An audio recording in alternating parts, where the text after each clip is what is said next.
বহু মোর গৌরাঙ্গ গোসাই,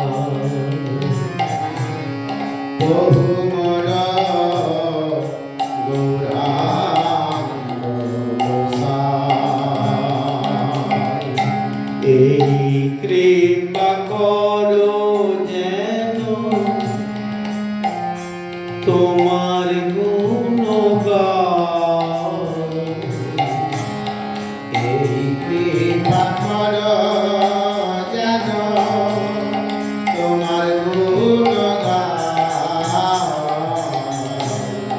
এই কৃপা করো যেন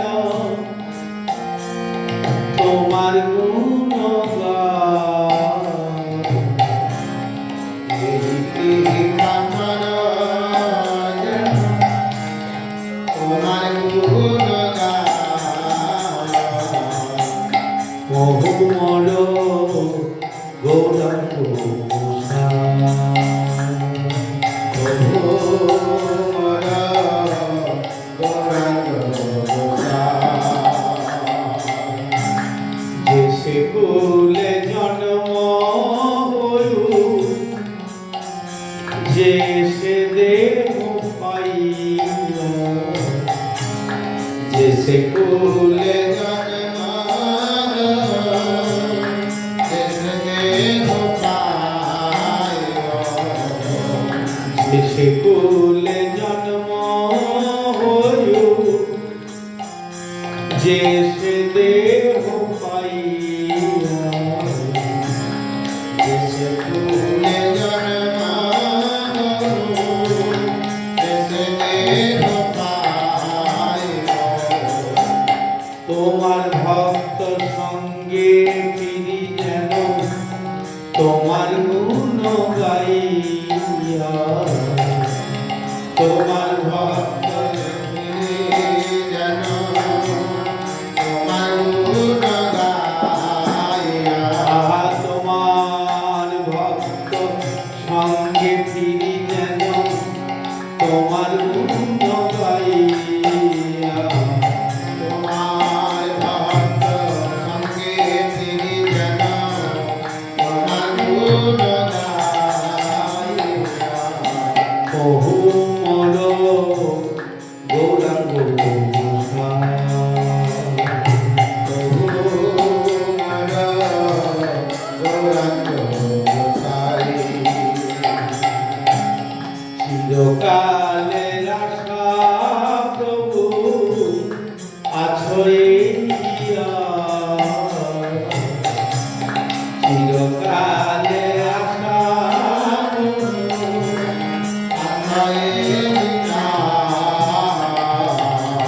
তোমার নিগুড় লীলা ফুরাবে আমার,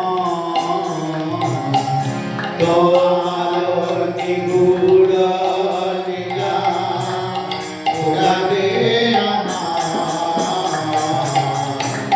বহু মোর গৌরাঙ্গ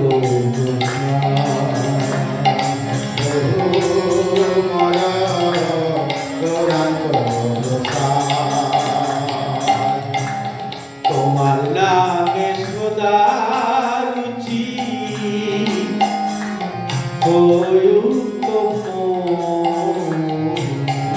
তোমার নামে সদা রুচি হোক মোর। তোমার গুণ গানে যেন সদা হই তোমার গুণ গানে যেন সদা হোক বহু মোর গৌরাঙ্গ গোসাই,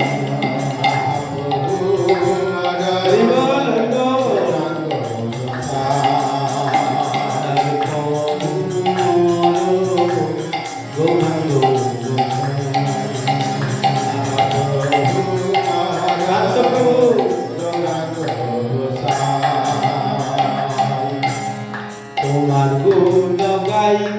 येशु নিতে ভক্ত সঙ্গে তোমার গুণ গাইতে নিতে ভক্ত সঙ্গে সাত্বিক বিকারী হইবে মধুর অঙ্গে সাত্বিক বিকারী হইবে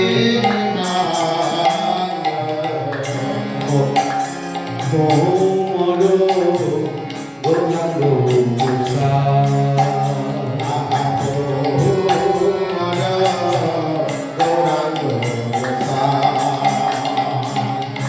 কম্প ফুলকে পুরিবে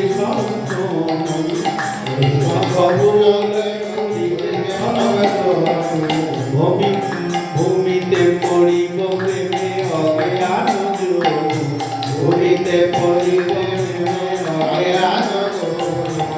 যেতে পদ প্রভু এক ভূমি মাত্র গতি যেতে পদ প্রভু এক ভূমি মাত্র গতি যেতে পদ প্রভু এক ভূমি মাত্র গতি যেতে পদ প্রভু এক ভূমি মাত্র গতি কহে বৈষ্ণব দাস তোমায় অনুমতি কহে বৈষ্ণব দাস কহে বৈষ্ণব দাস তোমায় অনুমতি কহে বৈষ্ণব দাস তোমায় অনুমতি ওহো মর গৌরাঙ্গ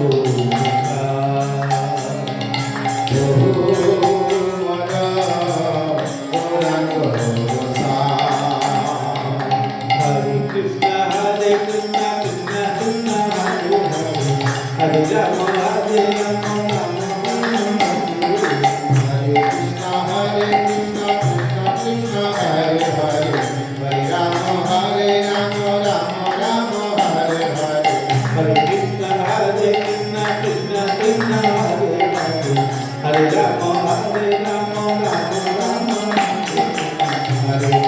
হরে কৃষ্ণ কৃষ্ণ কৃষ্ণ হরে হরে হরে রাম রাম রাম হরে হরে হরে কৃষ্ণ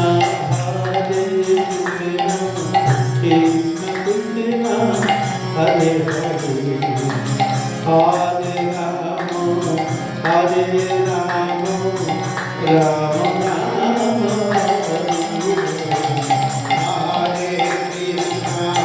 হরে কৃষ্ণ কৃষ্ণ কৃষ্ণ হরে হরে হরে রাম রাম রাম হরে হরে হরে কৃষ্ণ হরে Krishna Krishna Hare Hare Hare Ram Ram Hare Hare Hare Krishna, Krishna Krishna, Hare Hare, Hare Rama, Rama Rama, Hare Hare.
Rupanuga গুরুবর্গের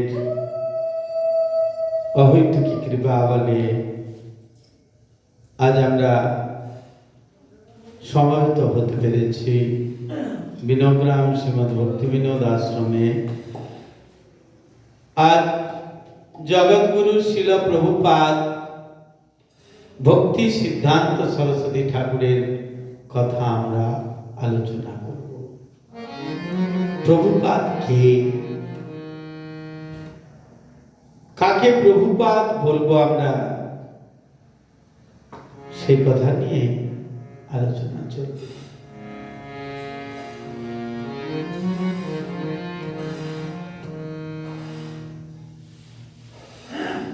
Prabhupada নিত্যলীলা প্রবিষ্ট ছিল প্রভুপাদ ভক্তি সিদ্ধান্ত সরস্বতী গোস্বামী ঠাকুর। তার সঙ্গে যাদের নিত্য সম্বন্ধ ছিল তারা তার অপ্রাকৃত ভজনশীল জীবনের কথা বলতে পারতেন। জাগতিক কর্মবিদ কিংবা ধর্মবিদের মতো তার জীবন গঠিত হয়নি।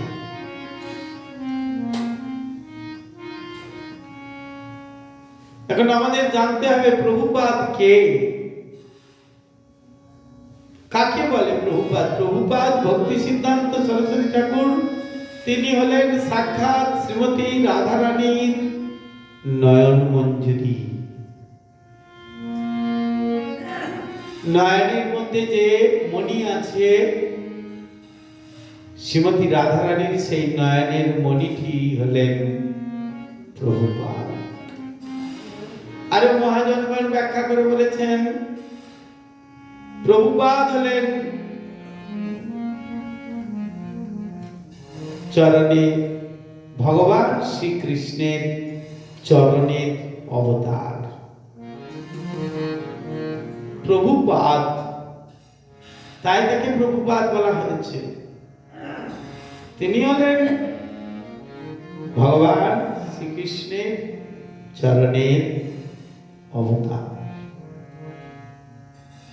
যে কেউ নন তিনি, যাকে তাকে প্রভুপাদ বলা যাবে না। গৌড়ীয় গগনে গৌড়ীয় বৈষ্ণব সমাজে প্রভুপাদ বলতে গেলে একমাত্র প্রভুপাদ বলতে হবে ছিল জগৎগুরু ভক্তি সিদ্ধান্ত সরস্বতী ঠাকুরকে।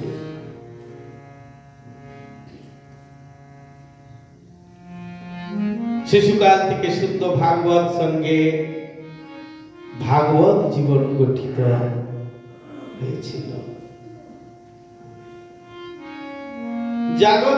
জাগতিক চমৎকারিতায় জগতের লোক মুগ্ধ হয়, কিন্তু শিল সরস্বতী ঠাকুর প্রভুপাদ জীবনে এরূপ কোন জড় বিভূতি দেখানোর পক্ষপাতী ছিলেন না। যেমন তান্ত্রিকগণ কি করতেন, তারা তাদের জড় বিভূতি দেখিয়েছেন। তিনি বরং ওই প্রকার জড় বিভূতিকে ঘৃণা করতেন। জড় বিভূতি তিনি কোনদিন প্রদর্শন করেন নাই। তার বক্তব্য সর্ববিভূতিময় ভগবান যাদের বশীভূত হন তাদের কোন বিভূতি লাভ করতে কি আর বাকি থাকে? সর্বসিদ্ধি করতলে তার।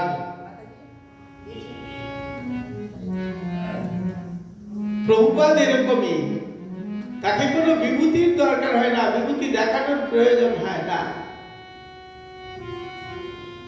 সচ্চিদানন্দ ছিল ভক্তি বিনোদ ঠাকুর মহাশয়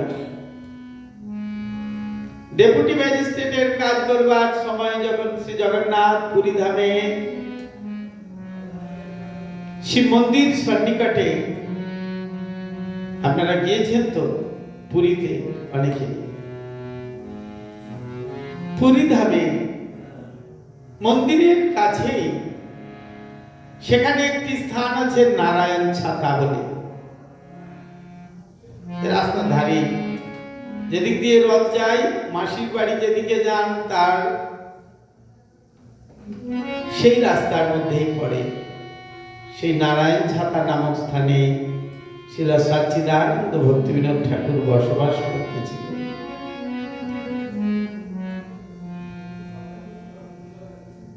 ভক্তিবিনোদ ঠাকুরের গৃহে সেই প্রভুপাদ 1874 খ্রিস্টাব্দে 6 ফেব্রুয়ারি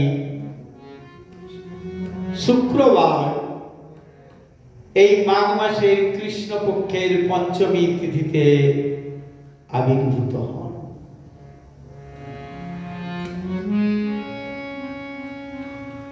কবে বললাম? মাঘ মাসের শুক্লা বা শুক্ল পূর্ণমাসী বা পূর্ণিমা তিথি হচ্ছে, আর কয়েকদিন পরে যাকে মাঘী পূর্ণিমা বলা হবে, আর তার কয়েকদিন পরই হলো কৃষ্ণপক্ষের পঞ্চমী তিথি। সেই কৃষ্ণা পঞ্চমী তিথিতে, মাঘী কৃষ্ণা পঞ্চমী তিথিতে তার আবির্ভাব, তিনি আবির্ভূত। এই মহাপুরুষের জননীর নাম ছিল শ্রীমতী ভগবতী দেবী।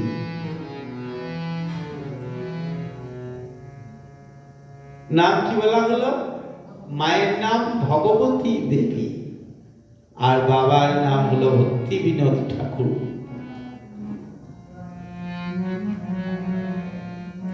কয়েক মাস বয়স হলে যে অন্নপ্রাশন করতে হয়, আমাদের যে কালচার আছে, মুখে অন্ন দেয়া হয়, ভগবানের প্রসাদ প্রথম দেয়া হয়। 6 মাস তো মায়ের দুধ বা অন্যান্য দুধ, গরুর দুধ বা এই সমস্ত খাবার খেয়ে থাকে। মায়ের দুধ কম হলে তখন অন্য খাবার দেয়া হয়। ভক্তিবিনোদ ঠাকুর 6 মাস যখন বয়স হয়েছে পুত্রের, তখন তিনি অন্নপ্রাশন করলেন পুরীতে। ভগবান শ্রী জগন্নাথের প্রসাদ বিমলা দেবীর মন্দিরে যায়, সেই প্রসাদ এনে তিনি মুখে অন্ন দিলেন, তাই তার নাম দিলেন ভক্তিবিনোদ ঠাকুর বিমলা প্রসাদ। কি নাম দিলেন? বিমলা প্রসাদ। বলো বিমলা প্রসাদ প্রভু কি।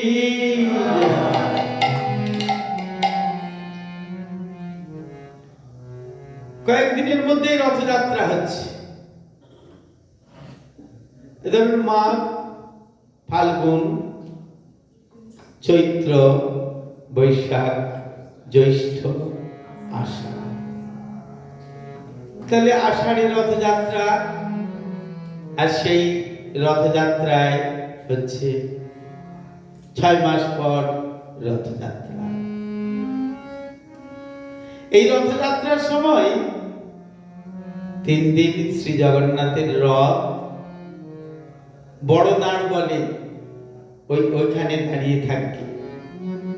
বড় দাঁড়ের উপর, যেখানে সরস্বতী ঠাকুর প্রভুপাদের জন্মস্থান বা আবির্ভাব স্থান, সেই গৃহের সামনে রথ দাঁড়িয়ে থাকে।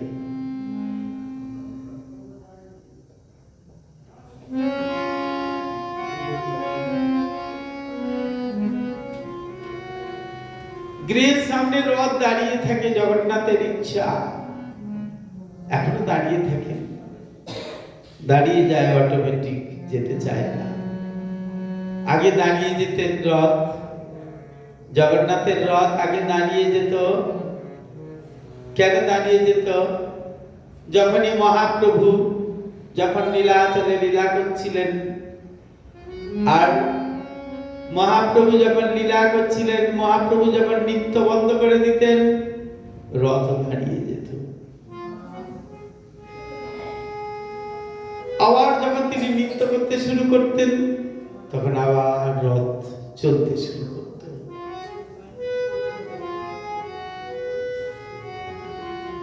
তো সেই নারায়ণ ছাতাতে ভগবান শ্রী জগন্নাথ দেবের রথ দাঁড়িয়ে আছে। জননী ভগবতী দেবী শিশুকে নিয়ে রথের উপর দিলেন এবং তাকে শ্রী জগন্নাথের শ্রীপাদ পদ্মমূলে ছেড়ে দিলেন। সেই মা গিয়ে ছেলেকে জগন্নাথ দেবের রথের উপরে উঠে জগন্নাথ দেবের চরণতলে ফেলে দিলেন।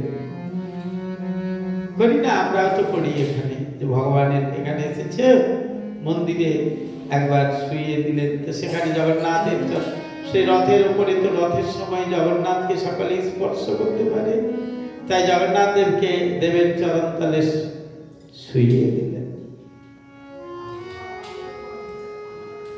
আর দেওয়ার পর আহা, মনে হলো যেন জগন্নাথ দেবকে কত কালের পরিচিত সেই শিশুটি।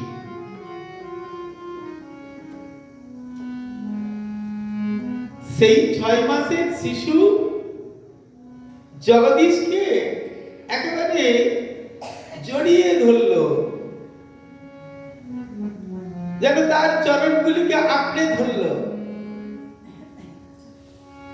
আর ঠিক সেই সময় এরকম অলৌকিক দেখা যায় না, তার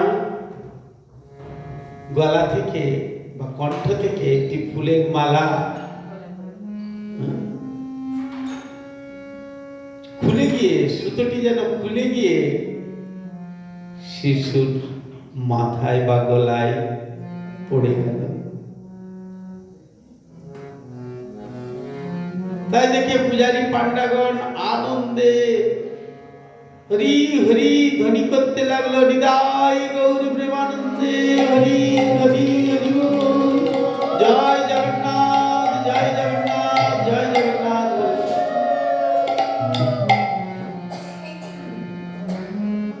মা ভগবতী দেবীকে বলছে, ও মা, তোমার এই শিশু পরে একজন মহাপুরুষ হবে, সাধারণ কেউ না, ইনি একজন মহাপুরুষ হবে। শ্রী জগন্নাথ দেবকে আশীর্বাদী মালা দিয়েছেন, ইনি একজন মহাপুরুষ হবে। এইভাবে আশীর্বাদ করলেন সেই জগন্নাথপুরী ব্রাহ্মণগণ। এসব কথা বলতে লাগলেন, ব্রাহ্মণগণ বলতে লাগলেন, পান্ডাগণ বলতে লাগলেন, ইনি সব থেকে বড় প্রচারক হবেন। জগন্নাথের কথা, কৃষ্ণের কথা প্রচার করবেন এই শিল প্রভুপাদ।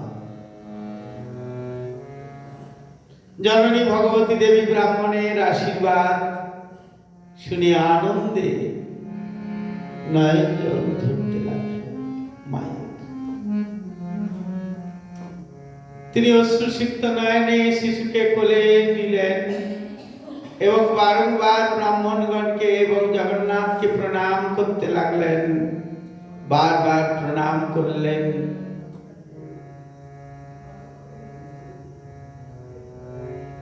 তারপর 10 মাস সেখানে অবস্থান। যখন প্রভুপাদের যখন 10 মাস বয়স, তখন পর্যন্ত পুরীতে চাকরি ছিল। তারপর চাকরি ট্রান্সফার হলো, ভক্তিবিনোদ ঠাকুরের চাকরি ট্রান্সফার হয়ে গেল, চলে এলেন তিনি রানাঘাটে বা কৃষ্ণনগরে এসে উপস্থিত হলেন। সেখান থেকে এলেন কিসে? পালকিতে করে, পুরী থেকে মায়ের কোলে চড়ে পালকিতে করে স্থলপথে এসে উপস্থিত হলেন।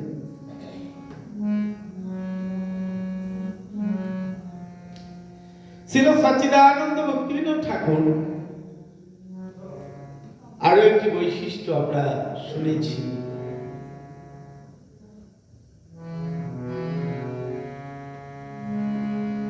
তিনি যখন জন্ম নেন, তিনি যখন আবির্ভূত হন, তার শরীরে একটি দাগ ছিল। দাগটি ঠিক পৈতের মতো। একটা বলে না কি হয়েছে, একটা এরকম ছেলেরা থাকে, একটা জরুর থাকে, বাইরে থাকে। আর শিল প্রভুপাদে যেমন একটি ব্রাহ্মণ পৈতে নেয়, পৈতে থাকে, ঠিক একেবারে পৈতের মতো একটি সাদা সুন্দর সুতো কি সেই থেকে বোঝা গিয়েছেন তিনি মহাপুরুষ, তিনি সাধারণ কেউ নন। প্রভুপাদ এসেছিলেন বলেই আজকে আমরা এই বেশ ধারণ করতে পেরেছি। প্রভুপাদ এসেছিলেন বলেই আজকে আমরা কৃষ্ণ নাম করতে পারছি। যদি প্রভুপাদ ভক্তি সিদ্ধান্ত সরস্বতী ঠাকুর না আসতেন, তাহলে আমরা কেউ এই গৌড়ীয় ধর্ম কি তা জানতামই না। তিনি আমাদের জানিয়েছেন, তিনি জগতে প্রচার করেছেন, তার কৃপায় আজ সারা পৃথিবীতে প্রচার হয়েছে। সেই ভক্তি সিদ্ধান্ত সরস্বতী ঠাকুর প্রভুপাদ পিতা সদাচার সম্পন্ন আদর্শ গৃহস্থ ছিলেন।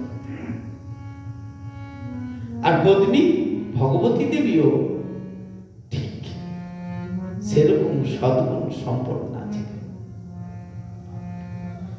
তারা পুত্র কন্যাগণকে কখনোই ভগবত প্রসাদ ব্যতীত অন্য কিছু খাওয়ার নাই। আমরা কি মনে করি, ও ভগবানের প্রসাদ খাওয়ালে ছেলেটা নিরামিষ হয়ে যাবে।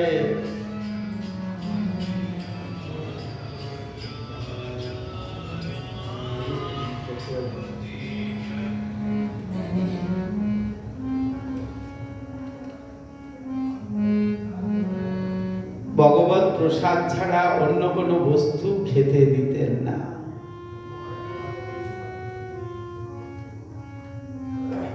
কোন অসৎ সঙ্গেও মিশতে দিতেন না, কোন অসৎ সঙ্গেও মিশতে দিতেন না।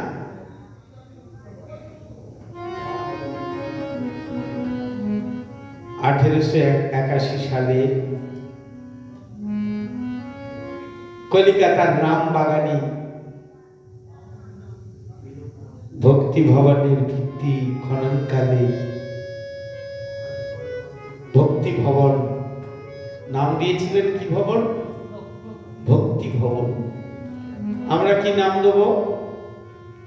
অমুক আলয়, তমুক আলয়। এখন তো ছেলে মেয়েদের সন্টু মন্টু পল্টু পল্টু, হ্যাঁ, ঝন্টু ইত্যাদি ইত্যাদি নাম। তখন যেমন নাম রেখেছেন, কত সুন্দর সুন্দর আগের দিনের নাম। এই নামের দ্বারা ভগবানকে স্মরণ করা যায়। সেরকম বাড়ির নাম দিলেন কি? ভক্তি ভবন।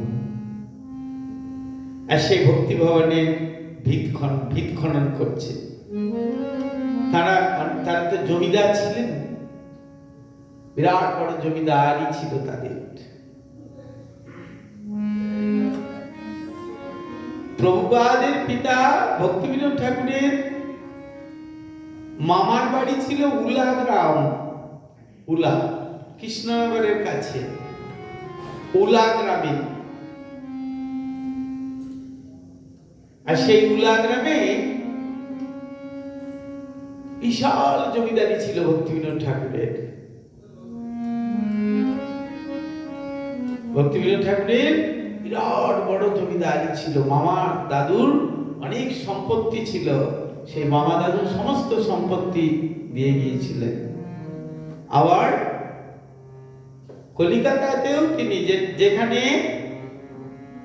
হাটখোলা দত্তবাড়ি বলে যেটি, অর্থাৎ আপনারা স্বামী বিবেকানন্দকে তো খুব চেনেন ভালো করে, তার যেটি জন্মস্থান, সেইখানেই ভক্তিবিনোদ ঠাকুরেরও সেই বাড়ি। তাই সেখানে সেই বিল্ডিং করতে গিয়ে, ভিত খনন করতে গিয়ে একটি বিগ্রহ পেয়েছিলেন। কেউ বলেন শালগ্রাম, আর কেউ বলেন বিগ্রহ, মূর্তি। শালগ্রাম মূর্তি, শালগ্রাম বোঝেন? নারায়ণ যাকে বলে, নারায়ণ। আর সেই শালগ্রাম তিনি হলেন কুর্মদেব। কুর্মদেবের মূর্তি প্রকট হয়েছিল। তখন প্রভুপাদের বয়স 7 বৎসর। আর 7 বৎসর বয়সে শিল সরস্বতী ঠাকুরকে শিল ভক্তিবিনোদ ঠাকুর মহাশয় শ্রী নাম আর মন্ত্র দীক্ষা দিয়ে বললেন, যাও তুমি এই মন্ত্রে পূজা করবে, মানে দীক্ষা হয়ে গেল, পূজা করবে, কুর্মদেবের সেবা করতে নির্দেশ দিলেন। সেইটি দিলেন। এখনো যোগপীঠে সেই ঠাকুর আছেন, সেই নারায়ণ আছেন। যোগপীঠ, মায়াপুর যোগপীঠ আছে না, জন্মস্থান, সেখানে যে মা সচিমাতা বা জগন্নাথ মিশ্র খোকা ঠাকুরের কে নিয়ে কোলে খোকা ঠাকুরকে নিয়ে আছেন, সেইখানে এই কুর্মদেবের পূজা হচ্ছে। তাই কত বছর বয়সে? 7 বছর বয়সে প্রভুপাদকে দিয়েছেন। আর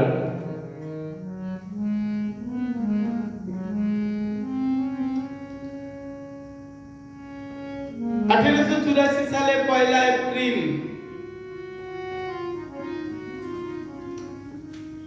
শিল সচ্চিদানন্দ ভক্তিবিনোদ ঠাকুর এই যে চাদরা শ্রীরামপুর আছে না, এই শ্রীরামপুরের সিনিয়র ডেপুটি ম্যাজিস্ট্রেট হয়েছিলেন।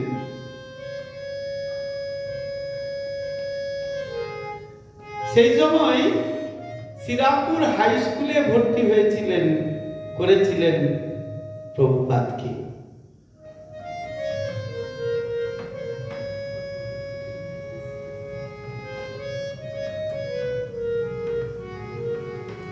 তিনি 10 বছরের আগেই পুরো গীতা তার মুখস্থ হয়ে গেছিল।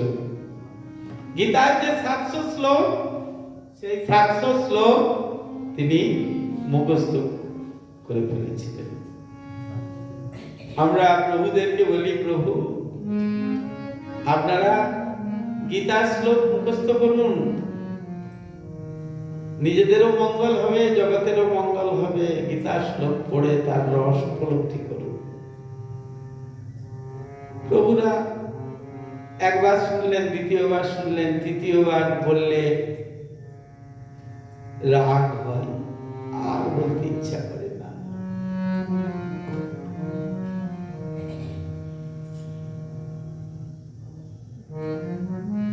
তিনি যখন 5ম শ্রেণীতে অধ্যয়ন করতেন,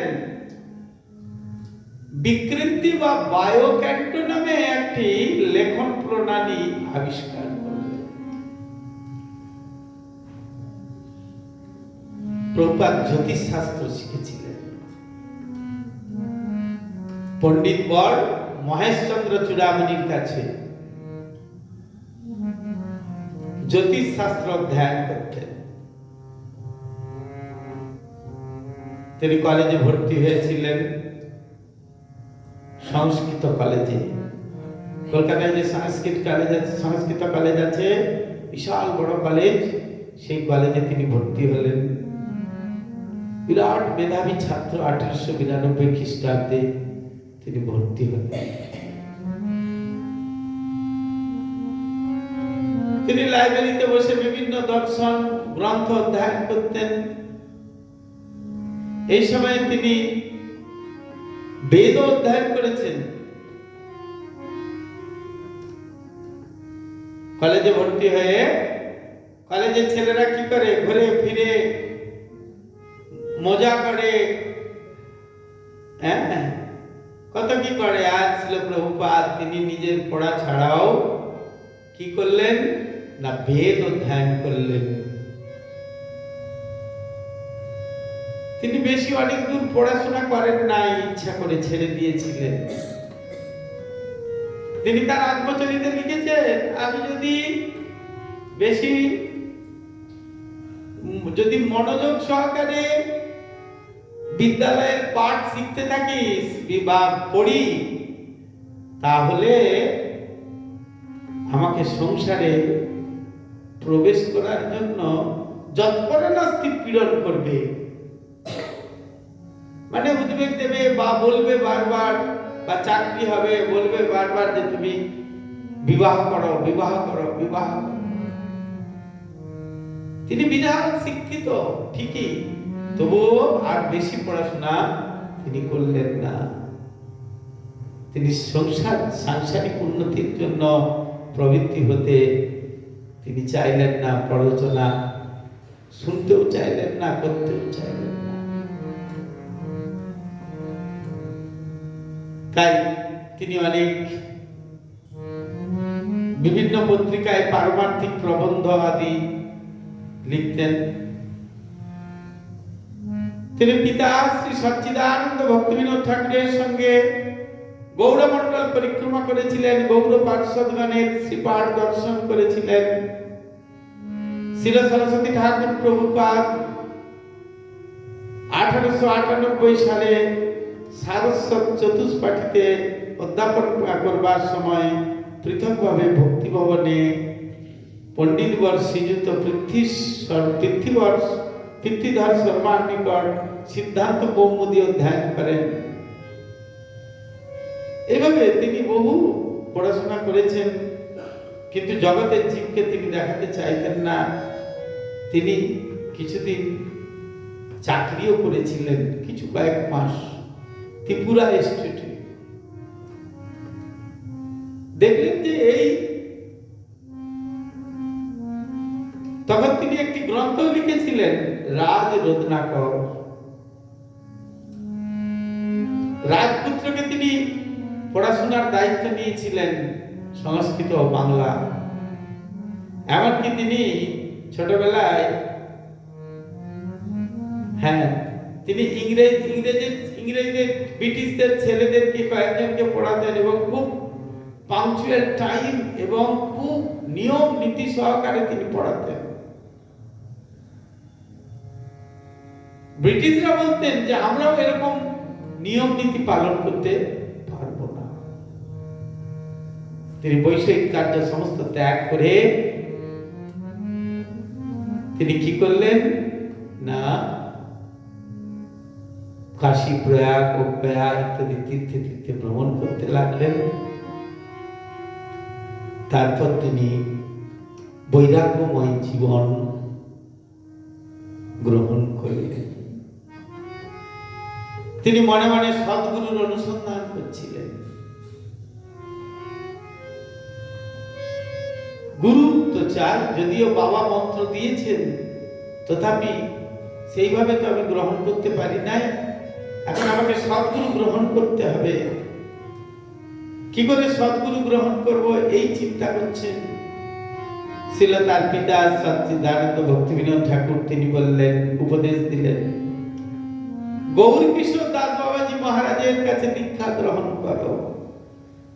কার কাছে? গৌর কিশোর দাস বাবাজি মহারাজের কাছে। প্রার্থনা করলেন, তার কাছে গেলেন। প্রতিদিন আসতেন, প্রায় দিন আসতেন গৌর কিশোর দাস বাবাজি মহারাজ স্বরূপগঞ্জ গদ্রুম নামে, যেখানে ভক্তিবিনোদ ঠাকুর থাকতেন। আপনারা যদি স্বরূপগঞ্জে আমাদের মঠে যান তাহলে দর্শন পাবেন। গৌরগদাধর মঠ আছে, সেখানে ভক্তিবিনোদ ঠাকুরের বাসভবন আছে, যেখান থেকে ভক্তিবিনোদ ঠাকুর তিনি তার পুত্র সরস্বতী ঠাকুর প্রভুপাদকে নিয়ে ছাদের মধ্যে বসেছিলেন, গরমের দিনে নাম করছিলেন। আর করতে করতে দেখতে পেয়েছিলেন, তিনি খুব চিন্তান্বিত ছিলেন যে মহাপ্রভুর জন্মস্থানটা কোনটা প্রকৃত। কতগুলো আউল বাউল, কত্তা ভোজা, নেড়া নেড়ি, দরবেশ গোসাই, 13টা সম্প্রদায়, সেই অপসম্প্রদায়গুলো তারা বলল নবদ্বীপে, তারা একটা জায়গা প্রাচীন মায়াপুরে বলে দিল এইখানে জন্মস্থান। কিন্তু আসলে সেটা জন্মস্থান নয়। প্রকৃত জন্মস্থান হলো মায়াপুরে। তিনি অনেক গ্রন্থ, তিনি তো বিরাট বড় শিক্ষিত ছিলেন, অনেক গ্রন্থ, অনেক আগের দিনের কাগজপত্র দেখতে দেখতে সেই মহাপ্রভুর সময়ে নাম ছিল মায়াপুর, আর সেটা কে জগন্নাথ করে দিয়েছিল মিয়াপুর, কিন্তু আগে নাম ছিল মায়াপুর, আর সেই মায়াপুরেই আবির্ভাব স্থান মহাপ্রভু। সেদিকে বাদ দিয়ে দিয়েছিল তারা। তাই সেইখান থেকে তিনি দর্শন পেয়েছিলেন যে বিশাল আলো জ্বলছে, অনেক জন নৃত্য কীর্তন করছে, বিশাল মন্দির, আর সেখানে গৌর সুন্দর নৃত্য করছেন।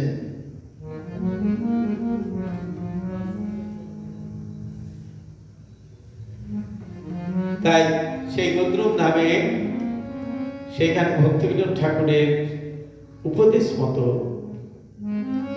প্রথম দিন বাবাজি মহারাজ, গৌরকিশোর বাবাজি মহারাজের কাছে গেলেন, আমাকে দীক্ষা দেন, আপনার শ্রীচরণে আশ্রয় নিয়ে আমি দীক্ষা গ্রহণ করতে চাই। প্রথম দিনে বাবাজি মহারাজ বললেন, না না, আপনি শিক্ষিত, আপনাকে কে দীক্ষা দেবে, দেখতে ভালো, আমার কোনো ইয়ে নেই। গৌরকিশোর দাস বাবাজি মহারাজ গঙ্গার তীরে শ্মশানে মশানে থাকতেন।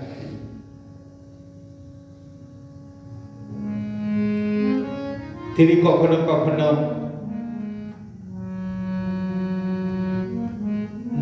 ওই যে মরা পুড়োতে যায় হাড়ি দেয় না, ওইগুলো কখনো কখনো তিনি ধুয়ে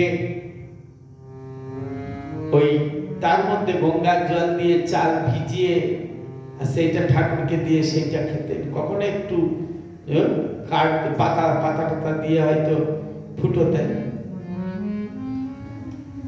কখনো দিব্য ভাবে থাকতেন, আনন্দে থাকতেন।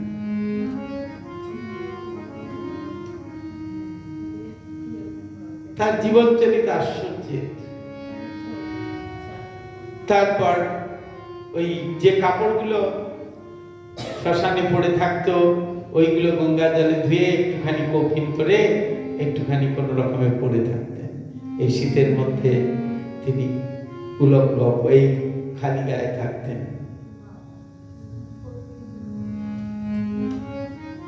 তিনি বললেন, আমি মহাপ্রভুকে জিজ্ঞাসা করব, আপনাকে কৃপা করতে পারি কিনা, আমি মহাপ্রভুকে জিজ্ঞাসা না করে বলতে পারবো না। পরের দিন গেলেন, দ্বিতীয় দিন সরস্বতী ঠাকুর ছিল বাবাজি মহারাজের কাছে উপস্থিত হলেন। বাবাজি মহারাজ বললেন, আমি মহাপ্রভুকে জিজ্ঞাসা করতে ভুলে গেছি। তৃতীয় দিন সরস্বতী ঠাকুর উপস্থিত হলেন।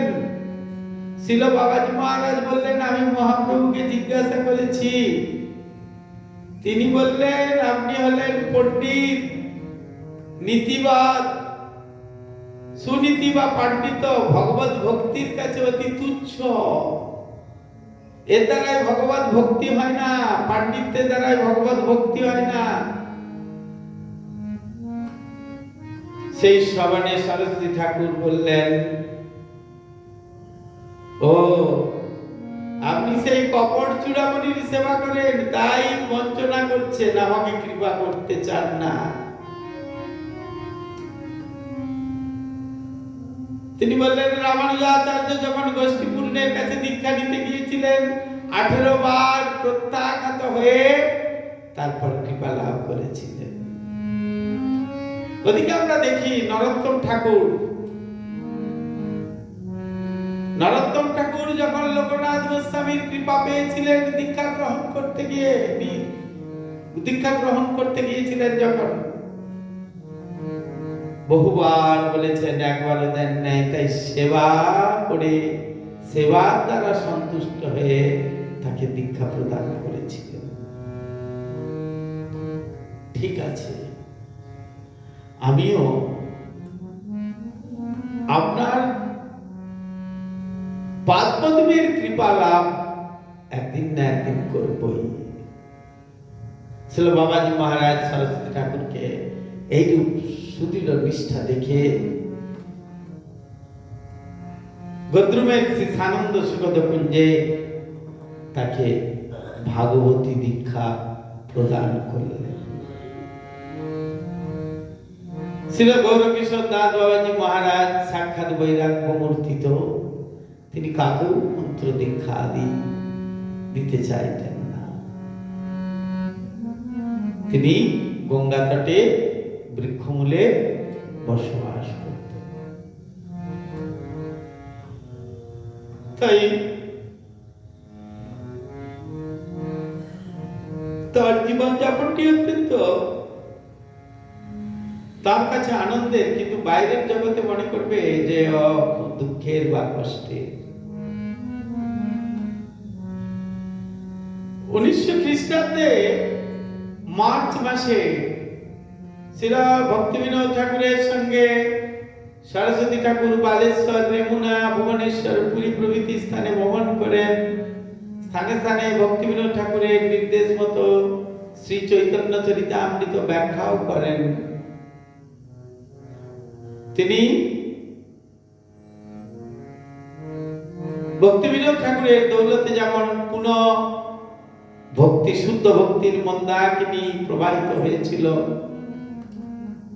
তাই গৌর পার্ষদগণের অপ্রকটের পর গৌড়ীয় বৈষ্ণব জগতে একটা অন্ধকার দেখা দিয়েছিল, যুগ এসেছিল।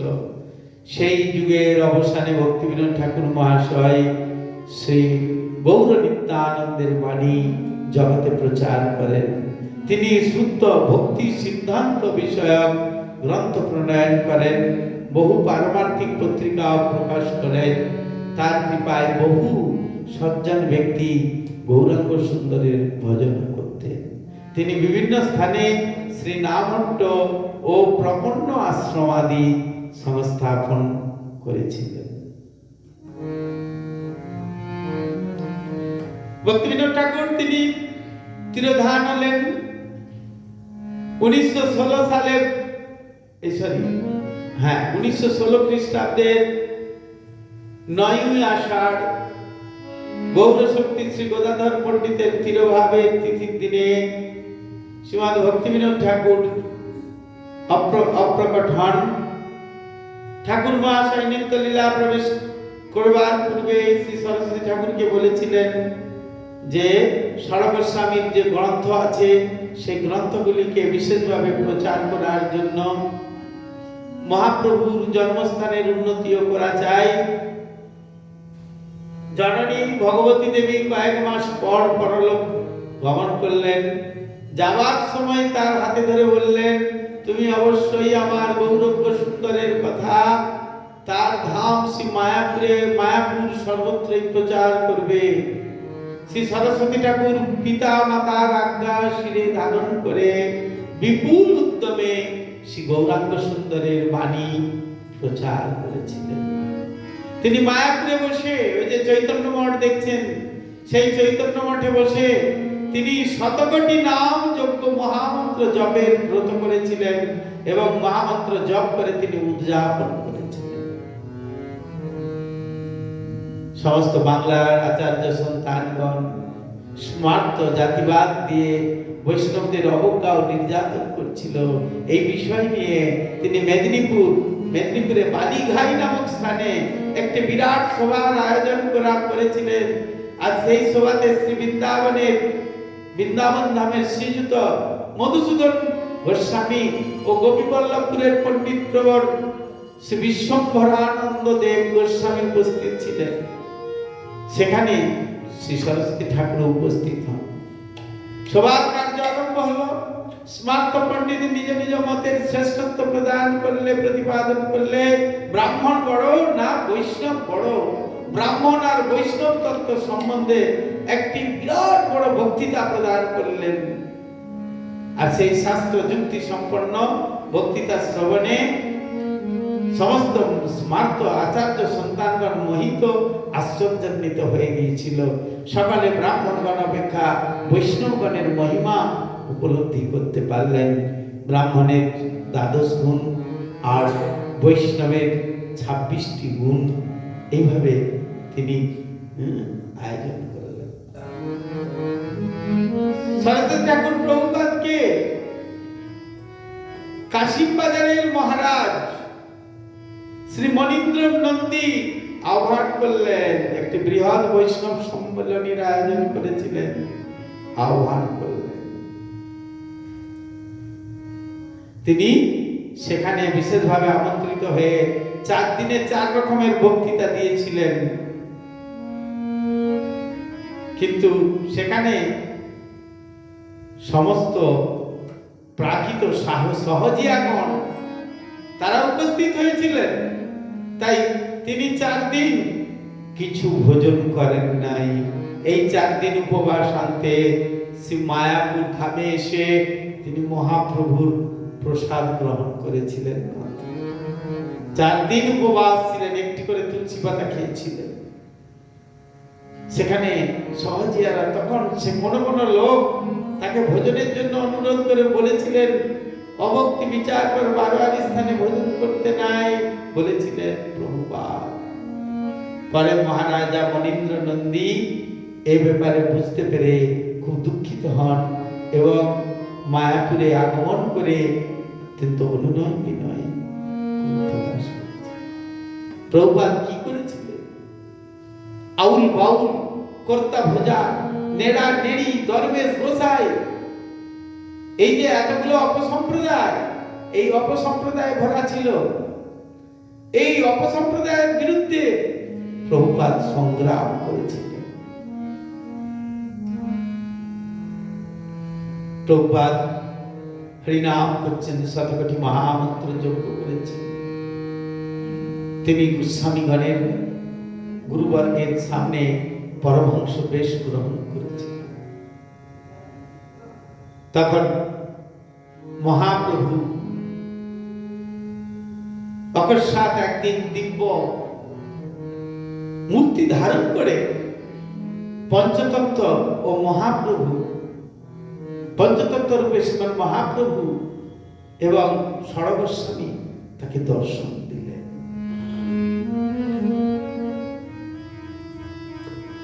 দর্শন দিয়ে তিনি বললেন, তুমি নিরুৎসাহিত হও না, উৎসাহের সঙ্গে পুনরায় দৈব বর্ণাশ্রম ধর্ম স্থাপন করো ও বৈধ মার্গে ক্রমবিধিতে ভগবান ভজন প্রণালী প্রচার করো।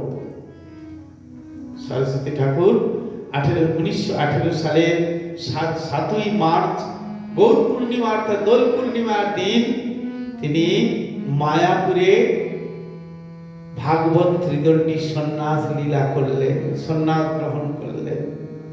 সেদিন শ্রী চন্দ্রশেখর ভবনে শ্রী চৈতন্য মঠ স্থাপন করলেন এবং গুরু গৌরাঙ্গ আর রাধা গোবিন্দের বিগ্রহ স্থাপন করলেন। কত সালে? 1918 খ্রিস্টাব্দে। সেখানে সেই শ্রী চৈতন্য মঠ প্রতিষ্ঠা হলো 1918 খ্রিস্টাব্দে এবং আজও যে আপনারা দর্শন করছেন সেই প্রভুপাদ প্রতিষ্ঠা করেছেন। পরপর তিনি এইভাবে কিছুদিনের মধ্যে তিনি 64টি মঠ তৎকালীন সময়ে প্রতিষ্ঠা করলেন। অনেক লীলা আছে প্রভুপাদের। প্রভুপাদের লীলার কথা আমরা বলতে আমাদের এই মুখে বলতে পারি নাই। তিনি বহু গ্রন্থ লিখেছেন, বহু গ্রন্থ তিনি 66টি শুদ্ধ ভক্তির মঠ স্থাপন করে গৌর এবং গৌর পাদপীঠ বিভিন্ন স্থানে স্থাপন করেছিলেন। প্রাচ্য তথা পাশ্চাত্য উচ্চ শিক্ষায় শিক্ষিত 25 জন ব্যক্তিকে ভাগবত ত্রিদণ্ডী সন্ন্যাস প্রদান করেছিলেন। তিনি জগতে বৈকুণ্ঠ বাণী প্রচারের জন্য বহু শুদ্ধ ভক্তি গ্রন্থ প্রকাশ করেন এবং পত্রিকা প্রকাশ করেন। তার মধ্যে একটির নাম হলো সর্জন্তোষণী, যেটি পাক্ষিক পত্রিকা, এক পক্ষ পরপর এ হবে। তারপর সাপ্তাহিক গৌড়ীয় পত্রিকা, হিন্দি পাক্ষিক ভাগবত নামক পত্রিকা, দৈনিক নদিয়া প্রকাশ, তারপর অসমীয়া ভাষায় মাসিক কীর্তন নামক পত্রিকা, উড়িষ্যা ভাষায় পরমার্থী নামক পত্রিকা, এত ব্যতীত বহু বৈষ্ণব গ্রন্থ প্রকাশ তিনি করেছিলেন। এবং গৌরবাণী প্রচারের জন্য শুদ্ধ আচরণশীল তিনি দিকে দিকে ত্রিদণ্ডী সন্ন্যাসীদের প্রেরণ করেছিলেন। মহা উদ্যমে শ্রী গৌর কৃষ্ণের বাণী পৃথিবী তলে প্রচার হতে লাগলো। পৃথিবীতে মহাপ্রভু বলেছেন, পৃথিবীতে আছে যত নগরাদি গ্রাম, সর্বত্র প্রচার হইবে মোর নাম। সেই কথাকে যাতে জগতে প্রচার হয় তার জন্য প্রভুপাদ চেষ্টা করেছেন। অনেক আর সুন্দর নিয়ম নীতি প্রচার করেছেন। এই যে গৌড়ীয় মঠের নিয়ম হলো প্রত্যেক দিন হরিনাম জপ করতে হবে শুদ্ধভাবে, 16 মালা কমপক্ষে। প্রভুপাদ বলেছেন 1 লক্ষ করতে হবে, সময় পাই না, চঞ্চল মন, তাই গুরুবর্গ বলছেন 16 মালা 25,000 অন্তত কমপক্ষে করো, কমপক্ষে। আর প্রত্যেক দিন আর প্রতিটি নিয়ম, 4টি যে নিয়ম আছে সেই নিয়মগুলিকে পালন করো ভালো করে। আর একাদশী ব্রত পালন করো, ভগবানের যে সমস্ত ব্রতগুলি আছে ভগবানের, যেমন জন্মাষ্টমী, বামন দ্বাদশী, বরাহ দ্বাদশী, রামনবমী, গৌর পূর্ণিমা অর্থাৎ দোল পূর্ণিমার দিন, নিত্যানন্দ ত্রয়োদশী, বলদেব পূর্ণিমার বলদেব আবির্ভাব তিথি বা গুরুবর্গের তিথিগুলি ভালো করে পালন করো, করলে তোমাদের মঙ্গল হবে। না পালন করলে মঙ্গল হবে না। তাই আমরা যদি এইভাবে পালন করতে থাকি, আমরা যদি এইভাবে চলতে থাকি, তাহলে আমরা অবশ্যই ভগবানেরকে জানতে পারবো। তিনি বিশেষ করে রূপ রঘুনাথের যে বাণী, সেই রূপ রঘুনাথের বাণী প্রচার করেছিলেন এবং সকলকে উপদেশ দিয়েছিলেন, রূপ রঘুনাথের কথা পরম উৎসাহের সহিত আপনারা প্রচার করুন। এই বলতে বলতে তিনি বলেছিলেন, শ্রী রূপানুগণের পাদ পদ্ম ধূলি হওয়াই আমাদের চরম আকাঙ্ক্ষা। আপনারা সকলে এক অদ্বয় জ্ঞানের অপ্রাকৃত ইন্দ্রিয় তৃপ্তির উদ্দেশ্যে আশ্রয় বিগ্রহের আনুগত্যে মিলে মিশে থাকবেন। বহু মূল্যবান উপদেশ তিনি প্রদান করে 1937 সালে শুক্রবার নিশান্তকালে শ্রী রাধা গোবিন্দের নিত্যলীলায় প্রবেশ করেন। জয় নিত্যলীলা প্রবিষ্ট জগৎগুরু বিষ্ণুপাদ শ্রী শ্রীমদ ভক্তি সিদ্ধান্ত সরস্বতী ঠাকুর কি জয়।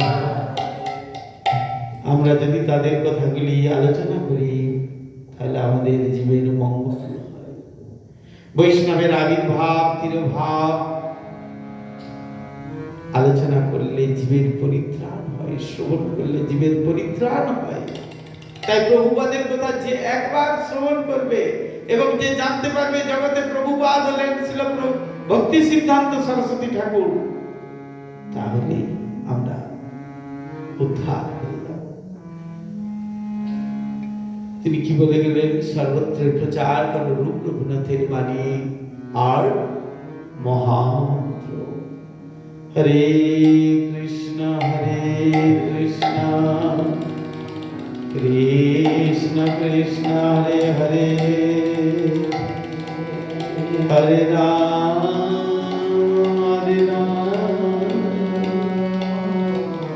রাম হরে হরে। সুজনার বুদরাদিত পাদ যুগম যুগধর মধুরন্দর পাত্র বর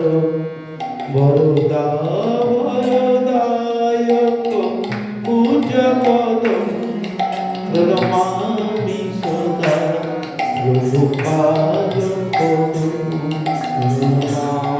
সদা প্রভুপাদ পদম প্রণমামি সদা প্রভুপাদ পদম। ভজনোরিজিত সজ্জন সংগমতি পতিতাধিকারিণী কৈতবতী গতিবঞ্চিত বঞ্চকা চিন্তাপদম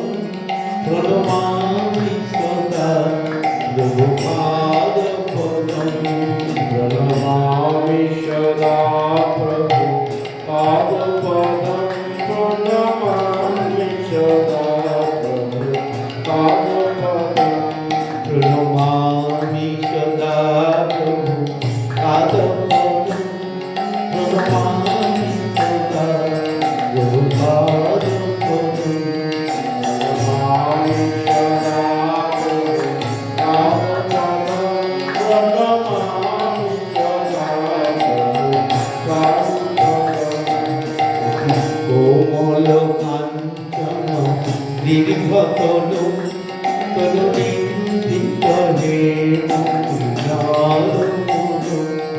মদনার বুদবন্দিত চন্দ্রপদ প্রণমামি সদা পাদপদ প্রণমামি সদা পাদপদ প্রণমামি সদা পাদপদ প্রণমামি সদা প্রভু পাদপদ প্রণমামি সদা প্রভু পাদপদ প্রণমামি সদা প্রভু পাদপদ প্রণমামি সদা প্রভু পাদপদ নিজ সেবকতারক নন্দী বিদুন বিদুতারিত নন্দিত সিংহবর বরনাগতবালিস সঙ্গপদ প্রণমামি সদা প্রভু পাদপদ প্রণমামি সদা প্রভু পাদপদ প্রণমামি সদা প্রভু পাদপদ প্রণমামি সদা প্রভু পাদপদম প্রণমামি সদা প্রভু পাদপদম প্রণমামি সদা প্রভু পাদপদম প্রণমামি সদা প্রভু পাদপদম বিপুলীকৃত বৈভব গৌরবম ভুবনেষু বিকীর্তিত গৌরদয় দয়নীয় গণার্পিত গৌরপদম প্রণমামি সদা প্রভু পাদপদম প্রণমামি সদা প্রভু পাদপদম প্রণমামি সদা প্রভু পাদপদম প্রণমামি সদা প্রভু পাদপদম প্রণমামি সদা প্রভু পাদপদম প্রণমামি সদা প্রভু পাদপদম প্রণমামি সদা প্রভু পাদপদম চিরগৌরজনাশ্রয় বিশ্বগুরু গুরু কিশোর দাস পরমাদৃত ভক্তি বিনোদ পদ প্রণমামি সদা প্রভু পাদপদ প্রণমামি সদা প্রভু জয় প্রভুপাদ জয় প্রণমামি সদা প্রভু পাদপদ প্রণমামি সদা প্রভু পাদপদ প্রণমামি সদা প্রভু পাদপদ প্রণমামি সদা প্রভু পাদপদ প্রণমামি সদা রূপ সনাতন কীর্তিধর ধরণী কীর্তি কবিরাজ নরোত্তম সখপদ প্রণমামি সদা প্রভু পাদপদ প্রণমামি সদা প্রভু পাদপদ প্রণমামি সদা প্রভু পাদপদ প্রণমামি সদা প্রভু পাদপদ প্রণমামি সদা প্রভু পাদপদ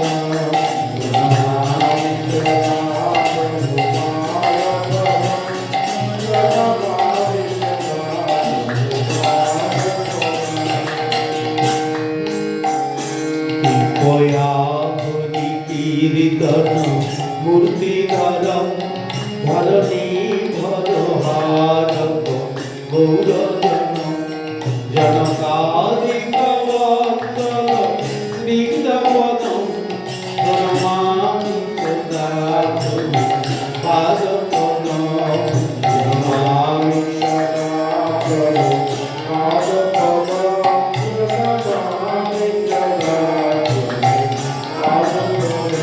প্রণমামি সদা প্রভু পাদপদ্ম প্রণমামি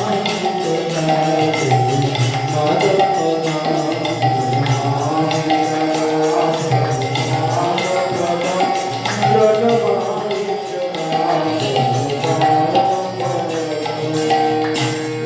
শরণাগত কিঙ্কর কল্পতরু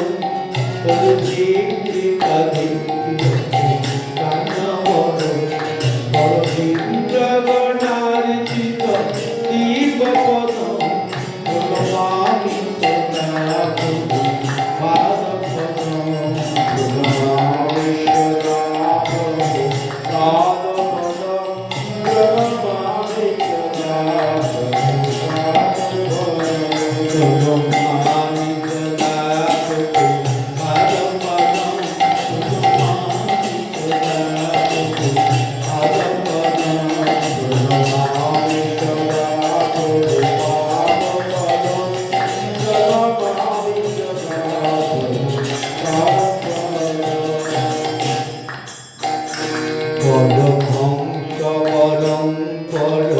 মার্থপতি পতিতোদ্ধরণী বেশপতি জ্যোতিরাজগণই করি সেবপদ প্রণমামি সদা প্রভু পাদপদ প্রণমামি সদা পাদপদ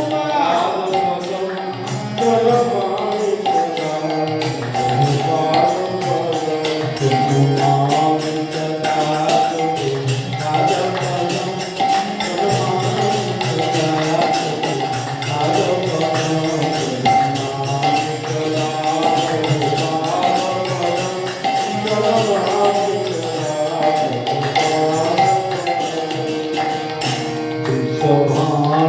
কৃষ্ণভানুসুতাদয়ী কানুচরম করুণাশ্রীতরে মহদদ্ভুত পাবন ভক্তিপদম প্রণমামি সদা প্রভু পাদপদ প্রণমামি সদা প্রভু পাদপদ প্রণমামি সদা প্রণমামি সদা প্রভু পাদপদ প্রণমামি সদা প্রভু পাদপদ প্রণমামি সদা প্রভু পাদপদ প্রণমামি সদা হরে কৃষ্ণ হরে কৃষ্ণ কৃষ্ণ কৃষ্ণ হরে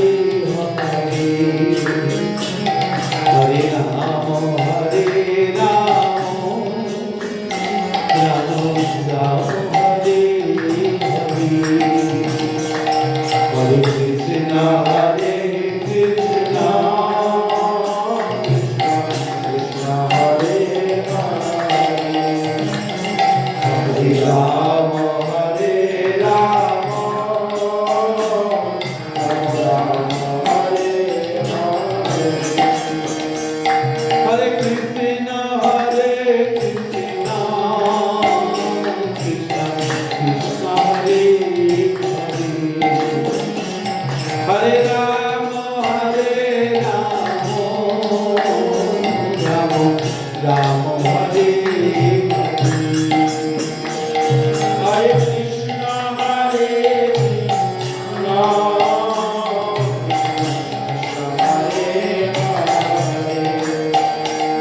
হরে রাম রাম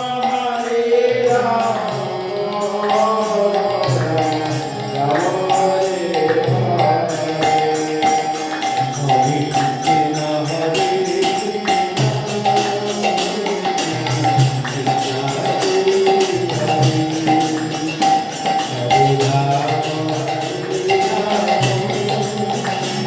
জয়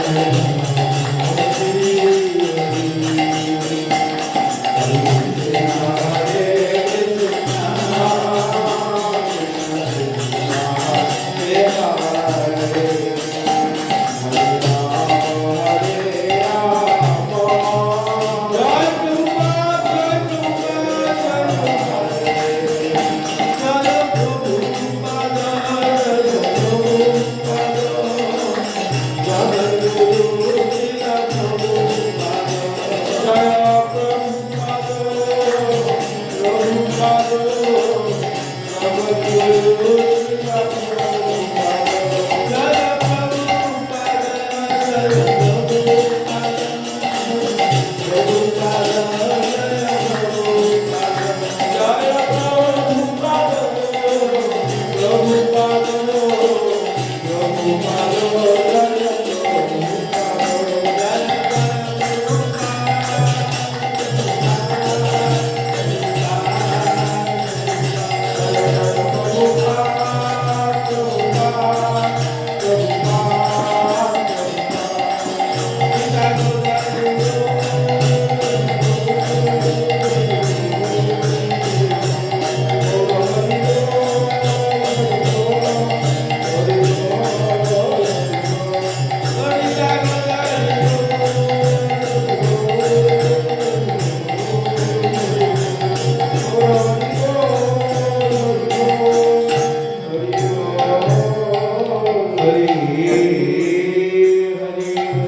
जय रूपानुग गुरुवर्ग की जय, जगत गुरु शिल प्रभुपाद की जय, गुरु परंपरा की जय, समागत गौर भक्त वृंद की जय, हिताय गौर प्रेमानंदे हरि हरि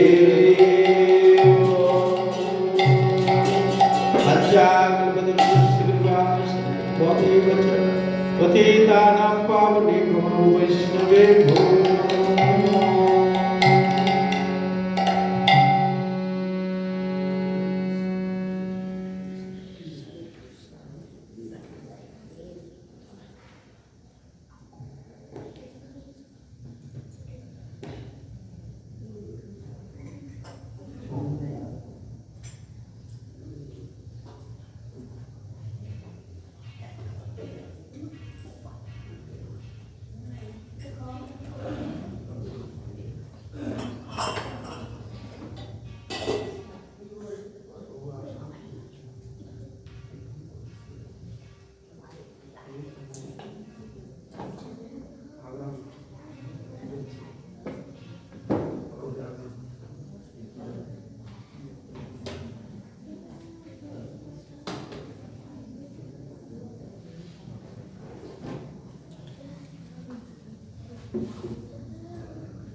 নাহলে নিয়ে নেন একটা পলিথিন করে নিয়ে নেন হ্যাঁ ভালো আছে দেখছি